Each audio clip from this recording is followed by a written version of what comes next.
Bom dia, galera do oitavo ano. Coisa boa estar com vocês mais uma semana. Que Deus os abençoe e os guarde, né? Que vocês tenham uma aula produtiva no dia de hoje, não é? E que sejamos protegidos aí de todo mal, né? Durante hoje, da semana inteira. Amém. Pessoal, na última aula nós falamos aí sobre a fotomontagem, sobre a Hannah Rock, o Man Ray, nós falamos sobre o Sebastião Salgado. E hoje nós vamos falar de uma outra fotógrafa, uma ativista suíça, né? O nome dela é Cláudia Andujar.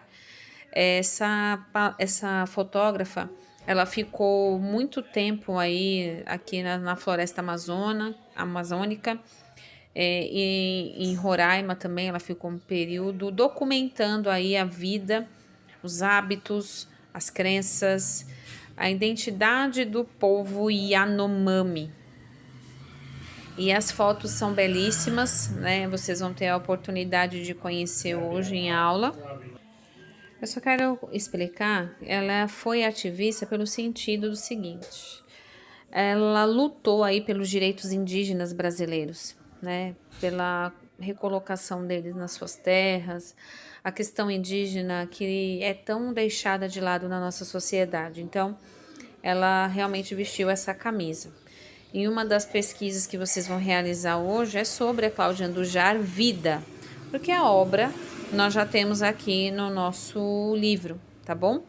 E essa atividade da página 141, que está falando aqui a questão do trabalho em grupo, essa aqui no caso vocês vão fazer a pesquisa individual, tá? E eu nem vou falar que vocês vão fazer da Cláudia Andujar separado, porque aqui já tá pedindo, né? E não tem como não deixar de falar um pouco sobre a vida dela. Até porque é uma estrangeira que tomou para si um problema brasileiro. Então é bem interessante esse olhar da Cláudia Andujar para a questão indígena, certo? Então, isso aqui vai ser uma atividade de hoje também, a página 141. Agora, outro elemento que eu gostaria de comentar com vocês é da página 142. E aqui diz o seguinte: elementos fotográficos. E aqui nós temos a luz, o ponto de vista, o contraste, a cor e os planos. Aí a gente percebe que o primeiro elemento fotográfico é a questão da luz. Desde os primórdios nos estudos da fotografias iniciais, foi sempre a grande preocupação era a iluminação, né? Então diz o seguinte aqui: a luz, elemento fundamental da fotografia, sem ela não existiria a imagem fotográfica. A incidência da luz refletida altera a formação da imagem. Uma luz mais tênue apresenta mais nuances de sombras e áreas claras. Já uma luz muito forte forma sombras bem delineadas. Os grandes fotógrafos estudam muito a luz da cena que desejam fotografar e desenvolvem uma sensibilidade bastante apurada para percebê-la.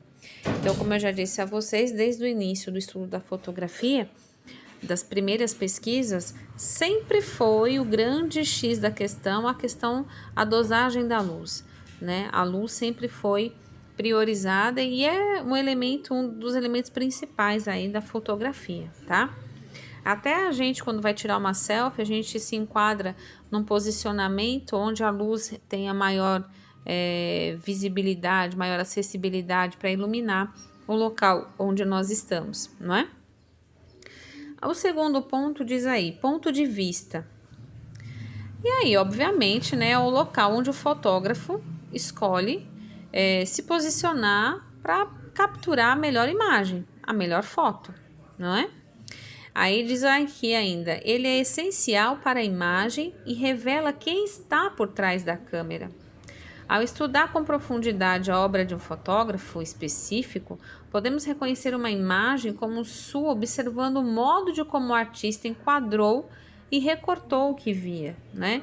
O ponto de vista realmente, como diz aí o nome, é justamente o ponto de vista do fotógrafo, o que ele quer fotografar, qual é a janela desse mundo que ele vai recortar e emoldurar para sempre, né? Levar para a eternidade, porque a fotografia ela eterniza uma pessoa, né? Uma pessoa, um momento, o objeto, enfim, não é? Quantas pessoas que nós temos a fotografia que não estão mais entre nós e a fotografia a eternizou ou o eternizou, não é mesmo? Vamos aí para o terceiro elemento, que é o contraste. E aí diz o seguinte: nuance de cinza que contrasta com as áreas mais claras e mais escuras de uma fotografia. O fotógrafo pode optar por trabalhar com uma ampla nuance de tons entre o mais claro e o mais escuro, ou criar imagem com poucas nuances e contraste forte entre o claro e o escuro. Então aqui o contraste é mais a escolha do fotógrafo mesmo. Se ele quer brincar aí com as questões das cores, mais clara, mais escura, né? O que ele quer captar. Hoje a gente também tem isso no nosso smartphone, né? A gente pode controlar o contraste, as cores, né? Isso vocês entendem bem até melhor do que eu aí, porque até para tirar uma selfie eu pasto, né? Aí mudar as cores, essas coisas assim, eu tô aprendendo, né, gente? Porque assim, né? Eu não nasci tecnológica como vocês. Aí o próximo quesito é a cor. E aí, obviamente, a gente vai transitar de novo pela história da fotografia. Nós não logo no início, ela era toda preta e branca, não tinha cor, né? Quer dizer, não tinha cores, né? Mas era preta e branca. Depois passou aí com os rolos fotográficos, filmes fotográficos, a gente conseguiu aí transpassar isso para o colorido. E hoje nós temos uma nuance de cores imensas, né? Vamos aí nos observar o que está escrito. Cor. Antes da fotografia digital, os filmes fotográficos eram em preto e branco, ou coloridos. Para fazer intervenções nas cores das imagens, podiam ser anexados filtros na câmera que alteravam a captação das cores. Atualmente, a fotografia digital, o processo de escolha de cor pode ser feito durante a sessão de fotos ou depois, por meio do uso de aplicativos e programas de tratamento de imagem. Isso também vocês compreendem muito bem, não é? E o planos. Agora, esse último, minha gente, eu quero que vocês prestem bastante atenção, que depois da Cláudia Andujar, essa é a segunda atividade de hoje. Aqui tá falando o seguinte: planos caracterizados pela distância entre a câmera e o objeto fotografado.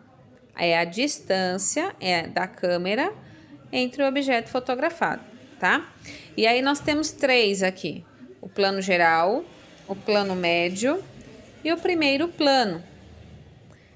O primeiro plano, o objeto, ou enfim, o que ele vai fotografar, domina o espaço e o ambiente praticamente não aparece.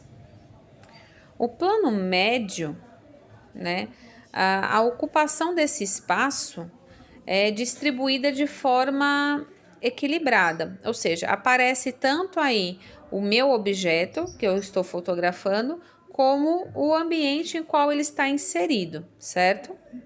O plano geral é o ambiente, é o principal elemento, né? Entre que tá o objeto e o sujeito, portanto, aí é denominado como campo espacial, ele pega tudo.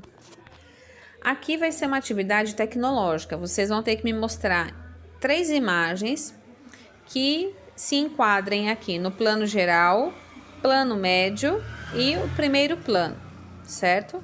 Essa já é a segunda atividade.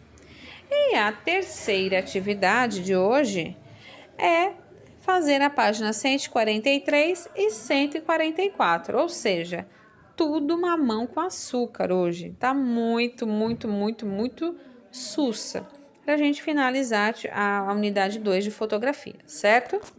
Dúvidas estarem online, vou deixar registrado aqui no final do vídeo as atividades, ok?